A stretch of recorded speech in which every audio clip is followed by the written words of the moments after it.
दो असंध रोड की, और जो ये पैच बताया जा रहा है इसका मैं सर्वे करवा लेता हूँ, और अगर हमारे पास राइट ऑफ वे रहेगा वहां पर तो जरूर इसको हम लेंगे। अध्यक्ष जी, अब तो टाइम बाउंड तो जरूर करवा दो, क्योंकि वन विभाग भी तो अपना वो 28 हेक्टेयर जमीन का टाइम बाउंड कर दो, कम से कम वो 15 दिन में दे देंगे, 20 दिन में दे देंगे। कम से कम वन विभाग को जो हमने 28 हेक्टेयर जमीन देनी है उसका तो कोई ना कोई टाइम बाउंड हो जाए, ताकि लोगों को इस सड़क पर चलने का मौका मिले। Environment ministry government of India से अप्रूवल आने हैं, उसको स्टेट गवर्नमेंट टाइम बाउंड नहीं कर सकती। जैसे ही अप्रूवल आएंगे हम 28 हेक्टेयर जमीन जो हमें ऑल्टरनेट देनी है उसका बाय द टाइम इंतजाम कर लेंगे कि इसमें फर्दर डिले ना हो, और 184 करोड़ रुपए जो आया हुआ है वो जैसे ही अप्रूवल आ जाएंगे हम उसका टेंडर फ्लोट कर वो काम शुरू करवाएंगे। श्री संजय सिंह जी, पर्सन संख्या 9 सर। नहीं श्रीमान जी के प्रश्न का भाग उत्पन्न नहीं होता। स्पीकर सर, मैं आपके माध्यम से माननीय मंत्री जी से निवेदन करता हूं कि जो सोना विधानसभा में एक भी कोई कॉलेज नहीं है, और तावड़ू मंडल जो है बहुत बड़ा क्षेत्र है जिसमें करीब सैकड़ों गांव लगते हैं, जिसके लिए बहुत आवश्यक है। उस क्षेत्र को देखते हुए जहां तक मैं जिले की बात करूं, पूरे जिले में बहुत सी बड़ी आबादी है जिसमें पॉलिटेक्निक की आवश्यकता है। कृपया करके उसको खुलवाने का कष्ट करें।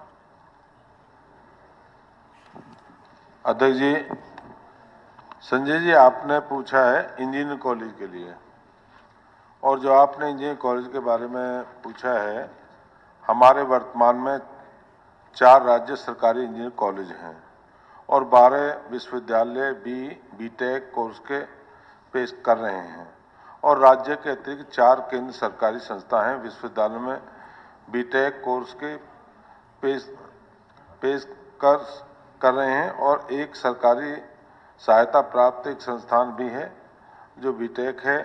नंबर 2, बीटेक कोर्स के पेशकश करने के राज्य सरकारी संस्थाओं में विश्वविद्यालयों की सूची प्रवेश स्थिति के तहत संलग्न है। राज्य सरकार की संस्थानों विश्वविद्यालयों की सीटों की कुल संख्या 5151 है।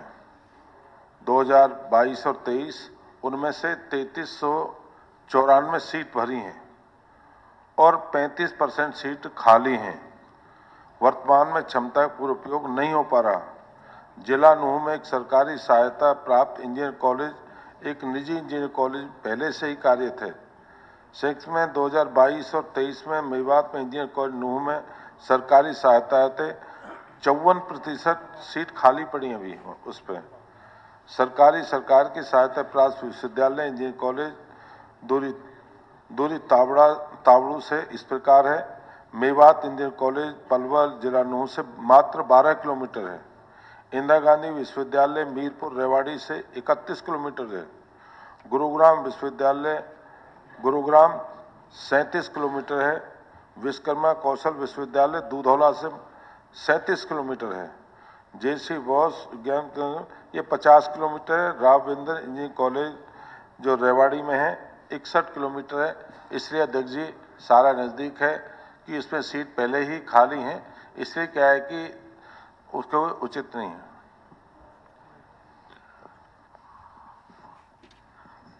हाँ जी, माननीय सदस्यगण, अभी एक छोटी सी कंफ्यूजन में कहूँगा। अनिल विज जी को मैंने बैठने के लिए कहा था, शायद उन्होंने ये समझ लिया कि उन्हें बाहर जाने के लिए कहा गया है, तो मैंने उनको बाहर जाने के लिए नहीं कहा। मैं निवेदन करूंगा कि वो सदन में आए तो रहेंगे तो ज़्यादा अच्छा होगा। हाँ,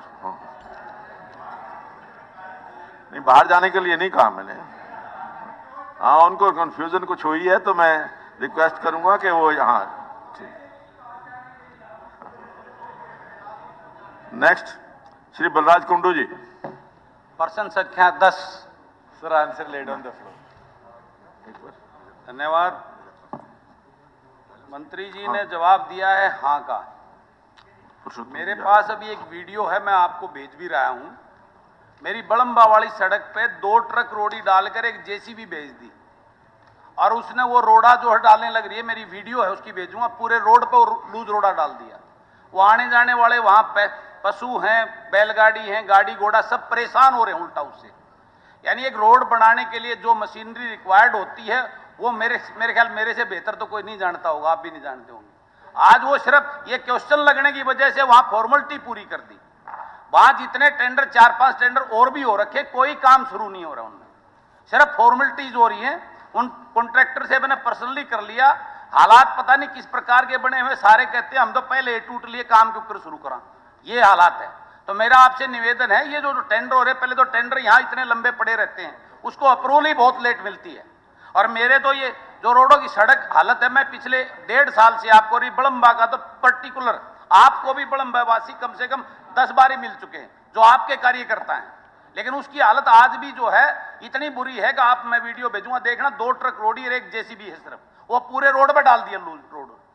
और मेरा बहु अकबरपुर का जो बाईपास का मैटर है, जो निनाड़ा और समर गोपालपुर को रोड जाता है, 1 किलोमीटर का, इतना वरस्ट है कि वहां लोगों का पैदल निकलना भी दुभर हो रखा है। बैसी से खरक, बैसी से गुगाहेड़ी रोड का वहां पे कुछ भी निकलना मुश्किल है, गड्ढे, इतने गड्ढे हैं कि उसके अंदर 1-1 फुट डाउन करें। 2-3 एक्सीडेंट हो चुके हैं बुजुर्गों के वहां पे। हालात इतनी जर्जर है, आप जो काम कर रहे हैं उसको मॉनिटर करिए। पूरे प्रदेश में सड़कें पाड़ के घेर दी, उनको ऊपर वर्क नहीं स्टार्ट हो रहा है। आप खुद मॉनिटर कराइए इस बात पे, नहीं तो मुझे कहते हो तो मैं बहुत सारी वीडियो फोटो आपको रोड वाइज भेज सकता हूं। उस पर कंट्रोल करने की इतनी जरूरत है कि आज पूरे प्रदेश में मैं अनेकों जगह जाता हूं, रोड उखाड़ रखे हैं, टेंडर हो चुके हैं, लेकिन वहां पे काम वर्क प्रोग्रेस में नहीं है। बहुत लोग परेशान हैं इस बात से। तो मेरा निवेदन है आपसे कि आप इसको पर्टिकुलर मॉनिटर करके इस विषय को सीरियस लेते हुए, लोग बहुत ज्यादा परेशान हो चुके हैं। पर्टिकुलर मेरे साथ लगते जुलाना में कई बार हूं, कम से कम 10 सड़कें पाड़ रखी हैं। मैं अभी उचाना में गया तो आपके वहां 2-3 सड़कों का बुरा हाल है। ऐसे अनेकों पूरे प्रदेश के अंदर ये हालत है, टेंडर हो चुके हैं लेकिन वर्क प्रोग्रेस में नहीं है। इसको सीरियस लेते हुए आप इसको डिपार्टमेंट की, विभाग की कार्रवाई करें, एक वर्क को मॉनिटर करवाइए। थैंक यू, धन्यवाद। अध्यक्ष महोदय, माननीय सदस्य ने बात कही कि बजरी और रोड़ा गिरा है। मैं माननीय सदस्य को बताना चाहूँगा, ये भी सिविल कॉन्ट्रैक्टर है। सड़क का काम पोस्ट मानसून शुरू होता है, मानसून के बीच में रोड वर्क्स को बंद कर दिया जाता है। ये प्रैक्टिकलिटी दुनिया भर में अपनाई जाती है। उसके बावजूद भी 62 लाख रुपए आपके ये जो बलम्बा वाला पैच है इसके लिए मंजूर हो गया। इंटरलॉकिंग पेवर्स रोडे के ऊपर बिछेंगे जिससे वो सड़क जल्द फुली मोटरेबल हो जाएगी। जो आपने दूसरी सड़क कही वो मार्केटिंग बोर्ड की सड़क है और उसके लिए 90 लाख रुपए का टेंडर फ्लोट हो चुका, जो 2024 के मार्च तक कंप्लीट हो जाएगा। ये काम जो है आपका, ये 11वें महीने की कंप्लीशन डेट है, उससे पहले कंप्लीट करके हैंड ओवर कर दिया जाए। तो बताऊं, वो जो पोर्शन है बहु अकबरपुर का, वो 2 रोड निकलते हैं, निडाना और समर गोपाल। ये पोर्शन पिलुड़ी के अंडर आता है, वो उसके अंदर नहीं आता है। और रही बात आपने जो मानसून से पहले की बात कर रहे हो, तो काम शुरू करना, इस बात से मैं आपकी बात से सहमत हूं। तो मानसून से पहले उन रोडों को उखाड़ के क्यों डाल दिया पब्लिक को परेशान करने के लिए? वो मानसून के बाद में उस रोड को डिसमेंटल करते और उसके बाद उस पर काम शुरू करते। ये बात भी तो प्लानिंग का हिस्सा डिपार्टमेंट को देखनी चाहिए कि नहीं? भाई आप मानसून से पहले, बरसात में तो और भी बुरा हाल हो जाता है, अब उस रोड को उखाड़ के आप डाल रहे हो और बरसात में उसका क्या हाल होगा? आपके यहाँ के कई रोड बिल्कुल पूर्ण रूप से बंद हो चुके हैं, लोगों को 10-10, 15-15 मिनट घूम के अपने गांव में जाना पड़ रहा है इसकी वजह से। ये प्लानिंग वो पार्ट डिपार्टमेंट को देखनी होती है। अगर वो नहीं कर सकते मानसून के अंदर, उनको पता है भाई मानसून में बरसात में रोड का काम नहीं चलेगा, तो उसको उखाड़ने का क्या अधिकार बनता है उनको? वो उखाड़ने नहीं चाहिए उनको, वो भी प्लानिंग के तहत उखाड़ने, बरसात के बाद में उखाड़ने चाहिए। भव्य विश्नोई जी, प्रश्न संख्या 11। Sir, answer let on the floor होता है।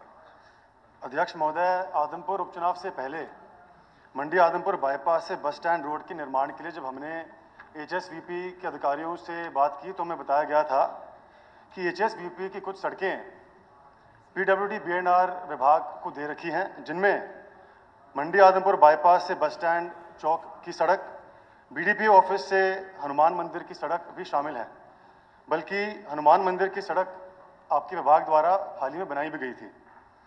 जवाब में आपने लिखा है कि ये सड़क एचएसवीपी के पास है, वो कह रहे हैं कि सड़क आपके पास है। तो आप दोनों के बीच के जो असमंजस है, इसके कारण आदमपुर के आम जनमानस को बहुत ही भारी नुकसान झेलना पड़ रहा है। मेरी आपसे प्रार्थना है कि इस कन्फ्यूजन को सुलझाया जाए, और यदि ये सड़क HSVP के पास है भी तो भी इसको BNR के अंदर लाकर इसका निर्माण किया जाए, क्योंकि आपके पास बजट भी ज़्यादा है। साथ ही मंडी आदमपुर से सदलपुर रोड, मंडी आदमपुर से काबरेल वाया सीसवाल रोड, हिसार से बगला घुड़सार रोड के निर्माण के जवाब में आपने लिखा है कि ये वर्तमान में आपके विभाग के विचाराधीन नहीं है। मेरी आपसे प्रार्थना है कि गंभीरता के साथ और तुरंत प्रभाव के साथ इन सड़कों पर विचार किया जाए, क्योंकि ये हमारे हल्के की सबसे मुख्य और सबसे महत्वपूर्ण मार्गों में से हैं। यदि मैं कहूँ कि ये जो तीनों सड़कें हैं ये आदमपुर हल्के के 80% गांवों को मंडी आदमपुर से जोड़ते तो शायद गलत नहीं होगा। रोजाना हजारों की संख्या में यहाँ पर आम जनमानस यात्रा करते हैं, लेकिन दुर्भाग्यपूर्ण यहाँ पर खड्डे ज़्यादा और सड़क कम है।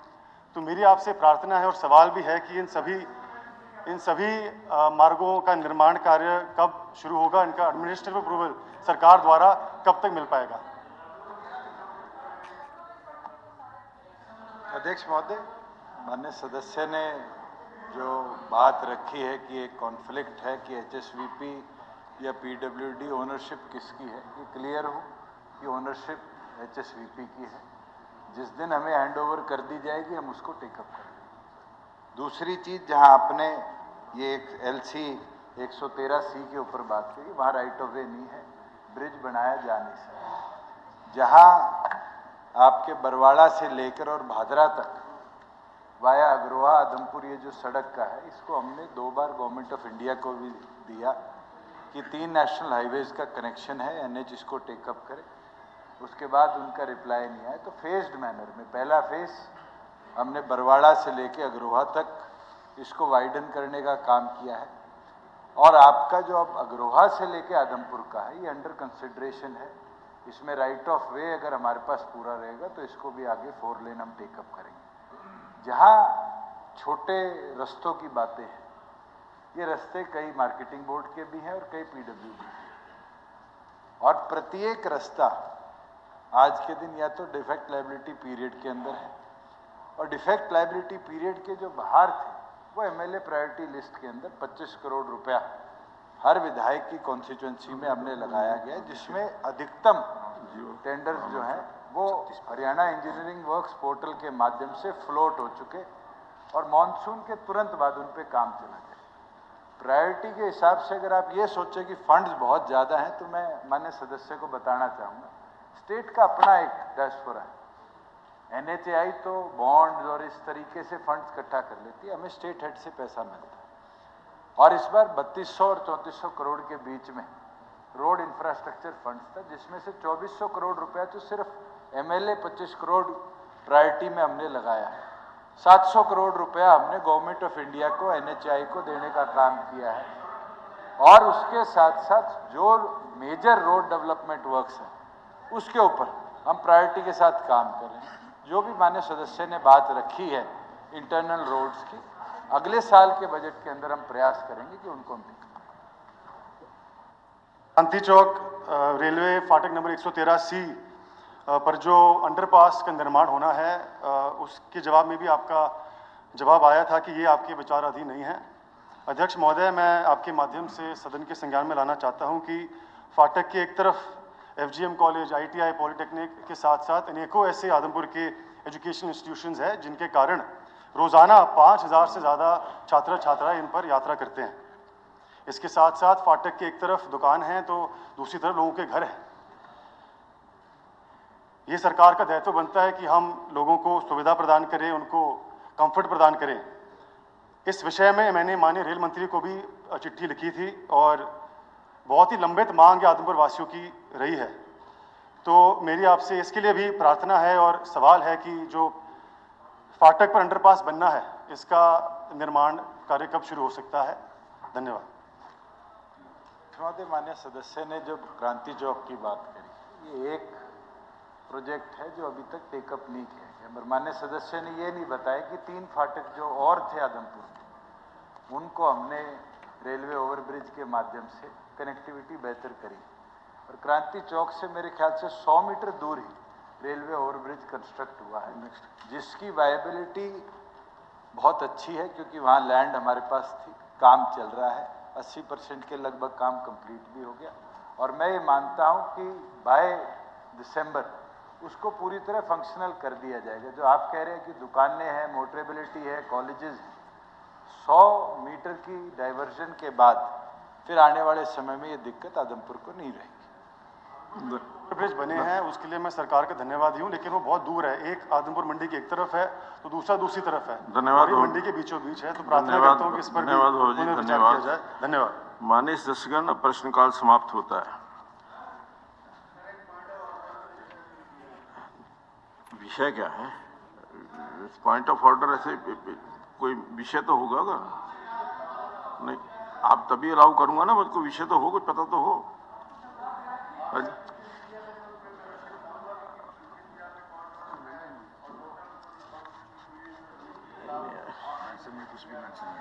उसके अंदर कुछ भी मेंशन नहीं किया हुआ जो आपने लिखा है। आपने लिखा है कि पॉइंट ऑफ ऑर्डर उठाना चाहता हूं। हाँ जी, हाँ जी, उसको सर्व करने के लिए होती है। ये डेमोक्रेटिक प्रोसेस है। नहीं, डेमोक्रेटिक प्रोसेस टेक्निकली में एक इशू नहीं लिखा गया या नहीं लिखा पॉइंट गया। Of order point of order तो मैं बताऊंगा ना जी आपको। हाँ, पॉइंट ऑफ ऑर्डर बताइए।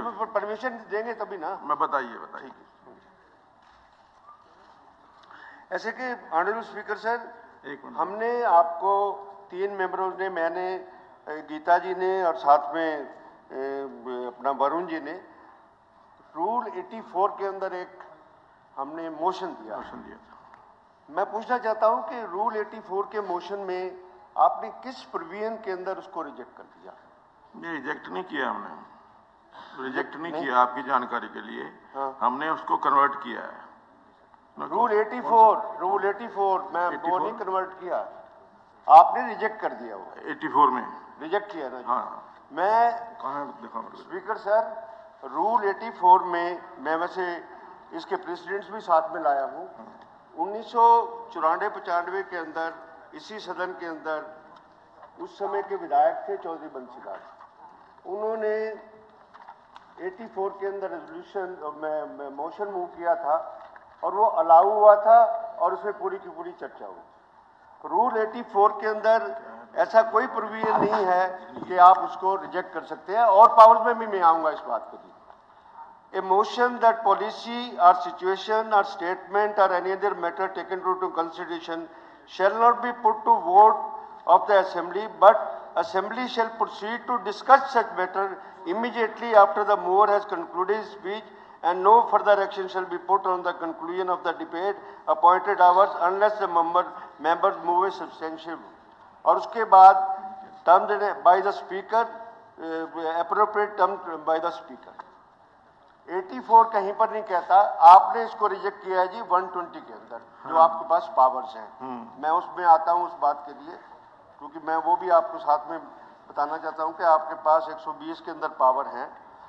ये है जी कि all matters not specifically provided in these rules and all questions related to the detailed working of this rule shall be regulated in such manner as the speaker may from time to time direct. ऐसी कोई भी direction आपने 120 के अंदर नहीं दी हुई है। अब मैं 2 मिनट के लिए जिसमें मैंने कहा है उसके मैं इशू पे भी आपके आता हूं। परिवार पहचान पत्र के अंदर सेक्शन, मतलब कि कॉन्स्टिट्यूशन की और रूल्स की और लॉज की धज्जियां उड़ती हैं। सेक्शन 44 है परिवार पहचान पर, जिस पर मुख्यमंत्री जी हमेशा लंबे लंबे भाषण देते हैं। The state government may by notification make rules to carry out the purpose of the act. Every rule made under this act shall, as soon as possible after it is made or issued, be laid before the legislature. Second sir, बस 2 minute सुन लीजिए। उसके बाद the authority, इसमें परिवार पहचान पत्र authority भी है। Authority may by notification may make regulations consistent with the act or carrying out the purpose of the act. Every regulation made under this act shall, as soon as possible, may after it is made or issued, be laid before the state legislature. ऐसा कोई authority की notification, ऐसा कोई उस act के अंदर rules आज तक इस सदन के अंदर नहीं पेश किया। देखिए, इस बात के लिए क्या इसकी ये क्या फॉलो आपने करेंगे जो- हम? आपने जो दिया है, हाँ जी, ये दिया है कि this is against the constitution. जिससे आप बिल्कुल अगेंस्ट द कॉन्स्टिट्यूशन। नहीं, ये जो सरकार ने पॉलिसी बनाई है और सरकार के अंदर ये जो बिल पहचान पत्र का जो बिल आया है, हाँ जी, हाँ ये जी। यहाँ से पास होकर के बना है। बिल्कुल ठीक बात है। तो ये यहाँ से मैंने sir this is not against constitution. नहीं, मैंने this sir is the power of the, यहाँ जो विधानसभा के अंदर पॉलिसी बनी है, ये कॉन्स्टिट्यूशन के अगेंस्ट नहीं बनी। ये आपने लिखा कि कॉन्स्टिट्यूशन के अगेंस्ट है। नहीं, मैं आप थोड़ा सा डिफरेंस है, हाँ जी, आप नहीं, उसको थोड़ा सा मैं एक्सप्लेन करूंगा। मैंने एक्ट को कभी नहीं कहा कि अनकॉन्स्टिट्यूशनल है। ये थोड़ा सा पढ़ने में आपको पढ़ देता हूँ। हाँ जी। 16 मार्च 2022 को एक नोटिफिकेशन इशू होती है और वो भी परिवार पहचान पत्र अथॉरिटी इशू करती है। मैं कहता हूं कि वो अथॉरिटी के रूल्स इस हाउस के अंदर ना पेश हुए ना डिस्कस हुए, वो अल्ट्रा वायरस है। ये देखिए, वो नोटिफिकेशन गलत है। मैं तो ये कह रहा हूँ, वो विषय डिस्कस का है कि रूल्स जो बने हैं गलत है कि नहीं है। रूल्स देखिए हाउस के अंदर नहीं बनते। Don't try to justify the government. नहीं, रूल्स हाउस के अंदर नहीं बनते। Government should clear the stand. देखिए, ये rules- नोटिफिकेशन जो आपने रूल्स बनाए रूल्स या एक- 16/4 को एक- जो नोटिफिकेशन जारी की, एक बात वो इस बत्रा जी सदन मेरी के बात अंदर सुनिए, क्यों नहीं पेश हुई? आज एक तक बात ये सुनिए बत्रा जी, एक मेरी बात सुनिए हाँ जी, हाँ जी। प्लीज। आज तक जितने भी बिल पास हुए हैं उनके रूल्स कभी हाउस के अंदर बने हैं क्या? कभी भी हाउस के अंदर बने हैं क्या? हाउस के अंदर बनते ही नहीं रूल्स। वो रूल्स एग्जीक्यूटिव बनाती है और हाउस के अंदर पेश होते हैं। हाउस के अंदर ले होते हैं। हाँ, ले होते हैं। कहाँ तो हुए? ले के ले अंदर डिस्कस करेंगे। नहीं। ले होंगे तो डिस्कस करेंगे ना जी। नहीं, जब वो ले तो- ही नहीं होंगे डिस्कस कैसे करेंगे? ऐसा है कि हाउस के अंदर जो रूल्स बनेंगे वो ले होंगे। हाँ जी, हाँ जी। हाँ, तो ले हुए कब हुए? नहीं हुए ना, यही तो इसी बात है, नहीं हुए।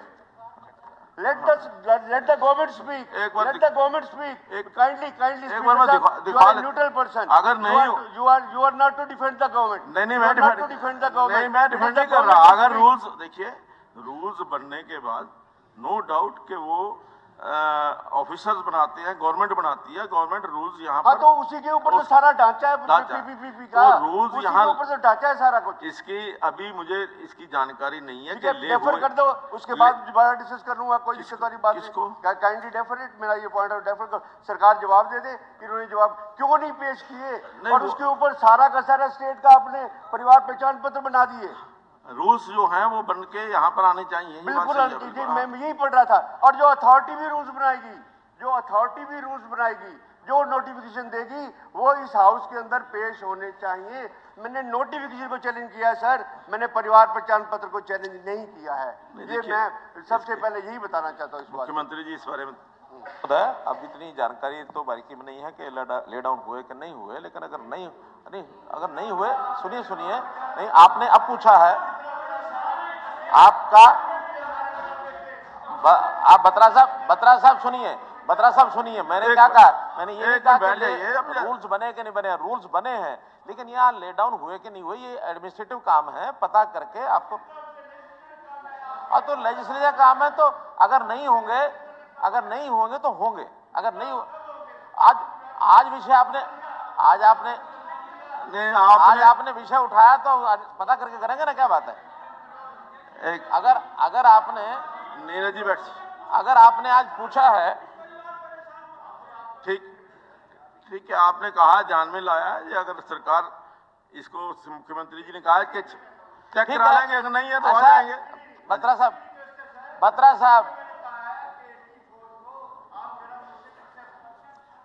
साहब माननीय अध्यक्ष महोदय, मैं विश्वास दिलाता हूं सदन को कि इसी सेशन के जो अगले 2 दिन हैं उसमें सारे रूल्स ले डाउन कर देंगे। ठीक है, कर देंगे। क्यों? और क्या चाहिए आपको? और क्या चाहिए? और क्या चाहिए? अब एक तरफ तो आप कह रहे रूल्स ले डाउन नहीं हुए। इश्यू तो डिस्कस होना था स्पीकर सर। 84 का काइंडली उस मोशन को एक्सेप्ट कीजिए, उस मोशन को डिस्कस कीजिए। देखिए, एक बात सुनिए, एक बात, जहां तक एक मिनट, जहां तक एक्सेप्ट करने की बात है, वो आपने अपने आप ही बताया कि अंडर रूल 120 रेजिडुअरी पावर जो स्पीकर की है, हाँ जी, उसमें आपने कोई आप डायरेक्शन वी नहीं कैन दी। रिजेक्ट हिम, नहीं, you can't you compel, cannot reject. You can't compel, You have not any intro. बात है कि you can't compel, speaker sir, एक यू मिनट, कांट कंपेल। हर एक रूल्स के अंदर ये होता है हाँ। कि स्पीकर की डिस्कशन है। हाँ, है उसको ना।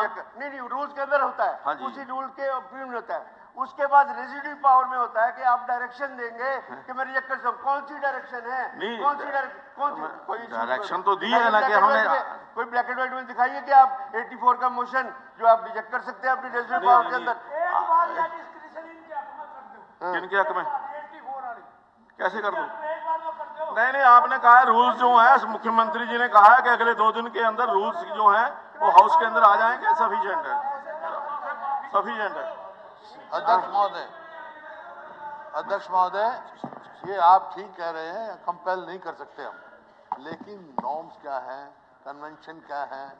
नहीं, कन्वेंशन तो यही है कि जो 84 जो स्पीकर की 84 रेजिडुअरी कभी पावर्स reject नहीं हुआ। हैं उसके अंदर any motion can be rejected, ये जो आप लेकर के आए। वो तो पावर है आपकी। हाँ। पावर तो हमारे को सबको बाहर भेज सकते हो। नहीं, पावर ऐसा नहीं है। रन हाउस विदाउट अस, हाँ। That is also with in your power. लेकिन वो पावर कौन सी इस्तेमाल करनी चाहिए, कौन सी नहीं चाहिए, विवेक क्या है, क्या हमारी कन्वेंशंस हैं, क्या डेमोक्रेटिक नॉर्म्स क्या हैं, क्या पर्पस हमारा है डेमोक्रेसी का। जब 84 का नोटिस दिया है, आप डिस्कशन से क्यों मना कर रहे हैं? डिस्कशन नहीं है, एक विषय उन्होंने रखा है कि रूल्स के अंदर जो रूल्स नहीं, विषय और है, विषय और है। कॉन्स्टिट्यूशनल आपने कहा आप विषय और है, 9 जो है कॉन्स्टिट्यूशनल बेंच की फैसला है, उसके खिलाफ है, इसमें लिखा हुआ है। विषय क्यों नहीं है? विषय और क्या है? आप डिस्कशन में आ जाएंगी सारी बात। आपने कहा कि अनकॉन्स्टिट्यूशनल, आप अलाउ कर दो, आप अलाउ कर दो, इसका मतलब देखो, एक मिनट, जजमेंट है, आप अलाउ कर दो, उसको दिखा लेते होगा, हैं, जो गवर्नमेंट जवाब दे देगी। दिखा लेते हैं अभी, यहाँ 84 है, दिखा लेते हैं। पत्र का हाल ये है, मुख्यमंत्री जी बैठे हैं, आपके सांसद श्री रामचंद्र जांगड़ा जी का परिवार पहचान पत्र बना है और उनको पेंशन के लिए रिकमेंड किया गया है और उन्होंने परिवार पहचान के अंदर 1,80,000 अपनी इनकम दर्शाई है। ये है परिवार पहचान पत्र का लाभ। रोहतक के मेयर का परिवार पहचान पत्र बना है, उसके अंदर इनकम 1,80,000 दिखाई है और उसको रिकमेंड किया गया है कि उसकी पेंशन बनाई जाए। ये हाल है परिवार पहचान पत्र का। अध्यक्ष महोदय, ऐसा मैं कह नहीं सकता। ये 2011 ऑन रिकॉर्ड, 2000 कांग्रेस के शासन के समय ऑन रिकॉर्ड डेट तो मैं भी नहीं बता सकता, लेकिन रोहतक के 50 लोगों की लिस्ट अखबार में छपी जो बीपीएल का कार्ड बनवाए हुए थे। जब अखबार में छपी, अगले दिन धड़ाधड़ इन लोगों ने बीपीएल कार्ड कटवाए, जिनकी कोठियां थी, जिनकी कारें थी, उन लोगों ने बीपीएल के कार्ड बनवाए। शर्मा नीचे इनको बताते हुए, हमने तो आने के बाद 12.5 लाख नए राशन कार्ड बनाए हैं, 12.5 लाख नए राशन कार्ड, और वो जनवरी 2023 में 12.5 लाख ऑन रिकॉर्ड है। लेकिन अगर कोई गलत ले रहा है, उसके काटने का भी प्रावधान उसमें किया है। हाँ, आज भी अगर कुछ गलतियां हैं तो अप्लाई करके उसको ठीक करा सकते हैं, पूरा प्रावधान उसमें अप्लाई करेंगे, वही करेंगे, जिसका गलत है वही करेगा। एक मिनट अध्यक्ष महोदय, ये बड़ा गंभीर विषय है। ये जो भूषण बत्ता जी ने नाम लिए और मुख्यमंत्री जी ने फलाने का नाम लिया, राशन कार्ड या फलाने का, सवाल आज का है, आज के पहचान पत्र का है। जो आपकी पीपीपी चल रही है, ये परमानेंट परेशानी पत्र जो है, उसकी चर्चा है। ये मैं जानता हूं, मनमोहन जिसका नाम है वो करोड़पति आदमी है, वो रामचंद्र जांगड़ा, कोई उनने जान के नहीं किया। ये आपके इसने किया है, पोर्टल ने। पोर्टल डिफेक्टिव है, पोर्टल से पीछा छुड़वा दो। हरियाणा का हर चीज में पोर्टल, इसका भी पोर्टल बनाओ आप। इसका मैं जानता हूं, मनमोहन को जानता हूं, उसके परिवार को जानता हूं, वो एक करोड़पति अरबपति आदमी है, वो कभी ऐसा काम नहीं करेगा अपने जानकर, ना रामचंद्र जांगड़ा करेगा। ये किसने किया फिर? ये आपके से पोर्टल ने किया ना। ये पोर्टल से पीछा छुड़वाओ, या एक पोर्टल और बना दो जो ऐसे काम किया, पोर्टल को बता दो, पोर्टल पोर्टल पोर्टल। हर काम में पोर्टल, ये क्या करेंगे बैठे जो आपके पीछे से पोर्टल चलाते रहेंगे ये?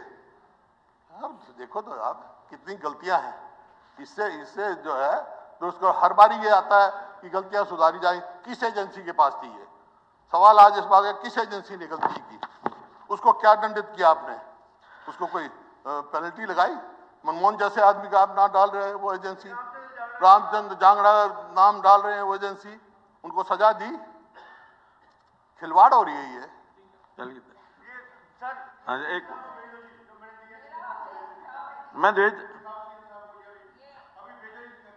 नहीं वो भिजवा दूंगा आपके। जबरदस्त ये जो है परेशानी का सबब बन गया है ये परिवार पहचान पत्र। इसको अभी भी समय है, नहीं आप इसको रद्द करिए और लोग जो हैं बहुत खुश होंगे। ये इसको पूरा का पूरा ये जो परिवार पहचान पत्र और आईडी है इसको रद्द कर दीजिए, अभी भी समय है और लोग जो हैं बहुत खुश होंगे इस बात पे। चलिए धन्यवाद। माननीय दर्शकगण, नहीं ये तो एडमिट नहीं किया हमने। हाँ मैं दोबारा, मेरा पॉइंट ऑफ ऑर्डर है। स्पीकर सर, पिछले सेशन में, बजट सेशन में, मैंने जब फाइनेंशियल मिसमैनेजमेंट की कैग के द्वारा जो ऑब्जेक्शंस थे जब उठाने शुरू करे, तो माननीय मुख्यमंत्री जी ने कहा कि ये ऑब्जेक्शन आप मेरे को दे दो, मैं रिप्लाई दूंगा आपको। तो इन जो ऑब्जेक्शन थे कैग द्वारा उनका मेरे पास कोई जवाब नहीं आया। ये मैं जो मुख्यमंत्री जो on the floor of the house मेरे को एश्योर किया था।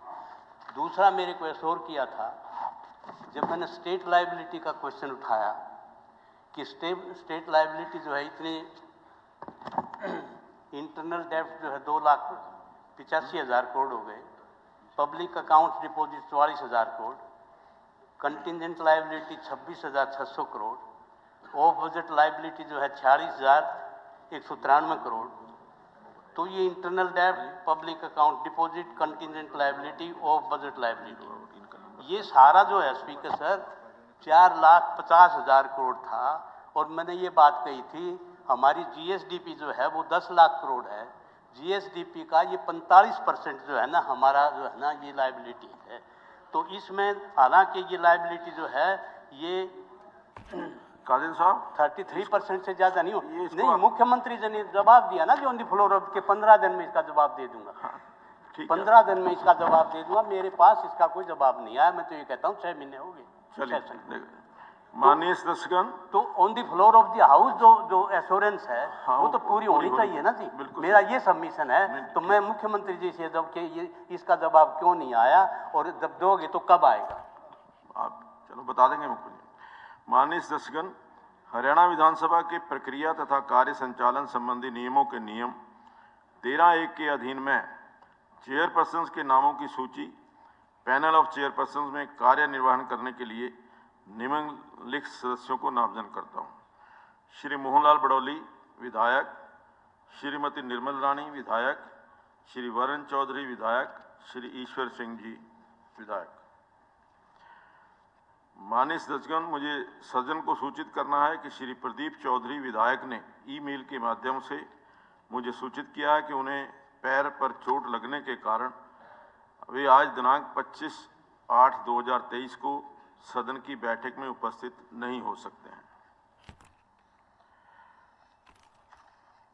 माननीय सदस्यगण, मुझे सदन को सूचित करना है कि भारत सरकार के संसदीय कार्य मंत्रालय द्वारा इसी वर्ष 24 और 25 मई को नेवा परियोजना कार्यान्वयन की प्रगति की समीक्षा करने के लिए 2 दिवसीय राष्ट्रीय कार्यशाला का आयोजन अशोका होटल नई दिल्ली में किया गया था। देश की सभी विधानसभाओं और परिषदों ने इस कार्यशाला में भाग लिया।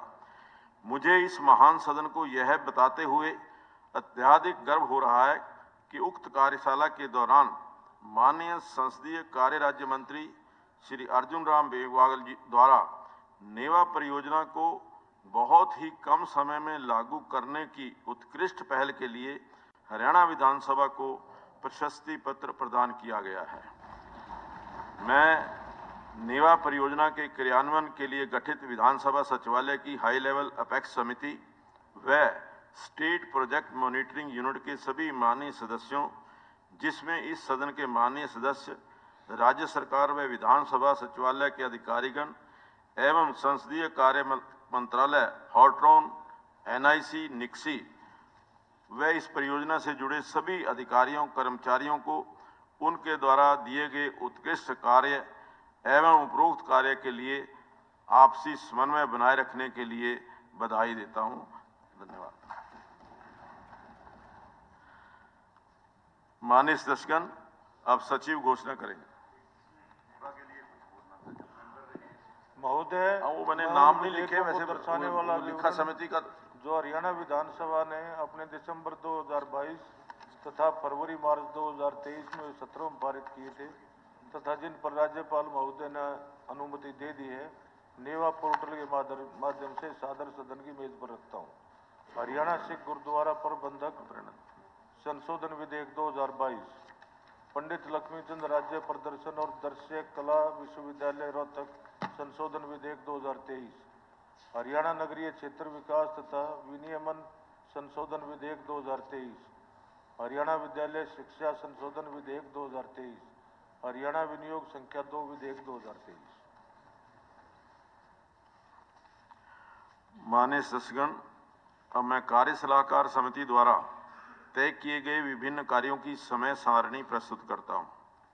समिति ने सिफारिश की कि जब तक अध्यक्ष महोदय अन्यथा निर्देश नहीं देते, सत्र के दौरान विधानसभा की बैठक शुक्रवार 25 अगस्त 2023 को 11 बजे प्रातः आरंभ होगी तथा उस दिन की कार्यसूची में दिए गए कार्य की समाप्ति के पश्चात स्थगित होगी। सोमवार 28 अगस्त 2023 को विधानसभा की बैठक 11 बजे प्रातः आरंभ होगी तथा 6 बजे सायं बिना प्रश्न रखे स्थगित होगी। मंगलवार 29 अगस्त 2023 को विधानसभा की बैठक 11 बजे प्रातः आरंभ होगी तथा उस दिन की कार्यसूची में दिए गए कार्य की समाप्ति के पश्चात स्थगित होगी। कुछ चर्चा के पश्चात समिति ने आगे सिफारिश की कि 25, 28 तथा 29 अगस्त 2023 को सभा द्वारा निम्नानुसार कार्य किया जाएगा। 25 अगस्त 2023 11 बजे प्रातः शोक प्रस्ताव, प्रश्नकाल, कार्य सलाहकार समिति की प्रथम रिपोर्ट प्रस्तुत करना तथा स्वीकार करना, सदन की मेज पर रखे जाने वाले पुनः रखे जाने वाले कागज पत्र, विधायी कार्य। 26 अगस्त 2023 को छुट्टी रहेगी। रविवार 27 अगस्त 2023 को भी छुट्टी होगी। सोमवार 28 अगस्त 2023 11 बजे प्रातः प्रश्नकाल, वर्ष 2011-12 से 2018-19 के लिए अनुदानों तथा विनियोजनों से अधिक मांगे प्रस्तुत करना, चर्चा तथा मतदान। वर्ष 2023-24 के लिए अनुपूरक अनुमान प्रथम किस्त प्रस्तुत करना तथा उस पर प्राक्कलन समिति की रिपोर्ट। वर्ष 2023-24 के लिए अनुपूरक अनुमान प्रथम किस्त पर चर्चा तथा मतदान। विधायी कार्य। मंगलवार 29 अगस्त 2023 11 बजे प्रातः प्रश्नकाल, निरंतर बैठक संबंधी नियम 15 के अधीन प्रस्ताव, अनिश्चित काल तक सभा के स्थगन संबंधी नियम 16 के अधीन प्रस्ताव, रखे जाने वाले कागज पत्र यदि कोई हों। वर्ष 2011-12 से 2018-19 के लिए अनुदानों तथा विनियोजनों से अधिक मांगों के संबंध में हरियाणा विनियोग विधेयक 2023। वर्ष 2023-2024 के लिए अनुपूरक अनुमानों प्रथम किस्त के संबंध में हरियाणा विनियोग विधेयक। विधायी कार्य। कोई अन्य कार्य। अब संसदीय, ये जो समिति ने सिफारिश की, ये यूनानिमस थी? नहीं, यूनानिमस। हाँ, तो ये बताओ ना, इसी वास्ते कह रहे हैं भाई, और समय दो। नहीं, समय कम है, ये जो नियम लागू समय कम है, वहां तो आपने मानी नहीं। मैं हाउस में रखता हूँ भाई, समय कम है, मुद्दे बहुत हैं, और समय दो। चलिए वो जो मैंने तो रिपोर्ट रखी है जो समिति ने नहीं पूछी, आपने दे दी। यूनानिमस नहीं है। नहीं, यूनानिमस मैंने नहीं बोला। आपने कहा यूनानिमस में मैंने नहीं है। बोला कि ये समिति की रिपोर्ट मैंने कहा है। आपने कहा यूनानिमस नहीं है। हाँ यूनानिमस मेरे जवाब में ठीक बिल्कुल कहा आपने, आपसे कोई नहीं। मैं तो हाउस से दरखास्त कर रहा हूँ भाई और समय दो, हाउस कम है, ये बात कह रहा हूँ। ठीक है। अब अध्यक्ष महोदय थी तो सर्वसम्मति, लेकिन बाद में कह दिया साहब ने कि भी लिख ही हो ना सर्वसम्मति से मगर थी तो सर्वसम्मति, पर आपने कह दिया भी कहीं नहीं नहीं, मेरा एक और कहना है कि 29 लास्ट दिन को अगर कोई कार्य बचेगा तो आखिरी दिन पूरा कर लेंगे। शुक्र है उस दिन विज साहब नहीं थे मीटिंग में, ये नहीं थे। अध्यक्ष महोदय मैं प्रस्ताव करता हूं हाँ। कि यह सदन कार्य सलाहकार समिति की पहली रिपोर्ट में दी गई सिफारिश से स्वीकार करता है। प्रस्ताव प्रस्तुत हुआ कि यह सदन कार्य सलाहकार समिति की पहली रिपोर्ट में दी गई सिफारिशें स्वीकार करता है। प्रश्न है कि यह सदन कार्य सलाहकार समिति की पहली रिपोर्ट में दी गई सिफारिशें स्वीकार करता है। जो इस प्रस्ताव के पक्ष करो, मेरी बात सुनो। आपने कहा ये अच्छा है कि आप नहीं थे, आप तो हमेशा ही चाहते हो मैं ना आ रहा हूं, पर जनता चाहती है मुझे, मैं आता हूं बार बार, 6 बार आया हूं।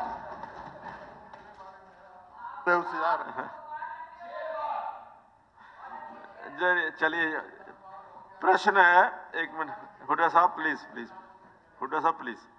प्रश्न है कि यह सदन कार्य सलाहकार समिति की पहली रिपोर्ट में दी गई सिफारिशें स्वीकार करता है। जो इस प्रस्ताव के पक्ष में है वो कृपया हाँ कहें, जो इस प्रस्ताव के विपक्ष में है वो कृपया ना कहें। हाँ पक्ष की जीत हुई, हाँ पक्ष की जीत हुई, प्रस्ताव पारित हुआ, रिपोर्ट स्वीकार की जाती है। 1 बज गया, 1 से लंच कर लेंगे। माननीय सदस्यगण, अगर प्रश्न ये जो शून्यकाल है वो भोजन के पश्चात कर लें शुरू। हाँ, अभी जो सदन है वो 45 मिनट के लिए भोजन को अवकाश के लिए स्थगित किया जाता है। नाम, हाँ मैं नाम बता देता हूँ। 45 minute.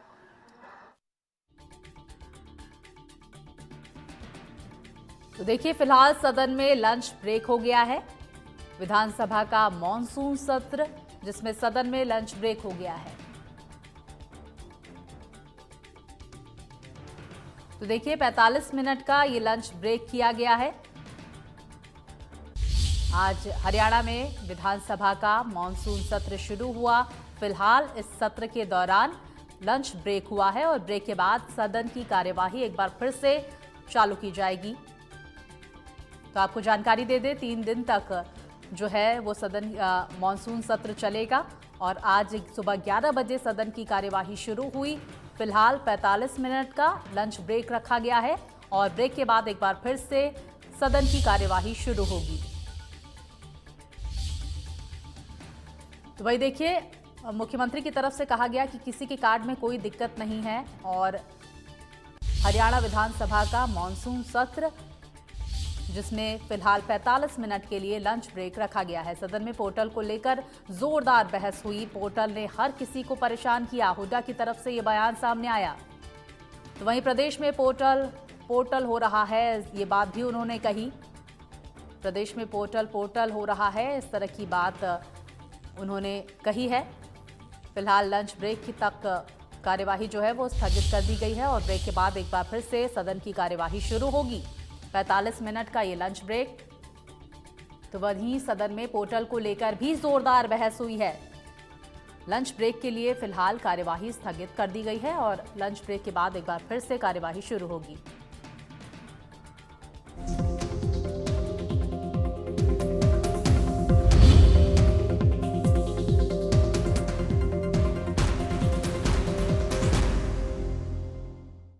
Associate sponsor Roop Mantra Ayurvedic cream and face wash. ये कोई कॉस्मेटिक नहीं, आयुर्वेदिक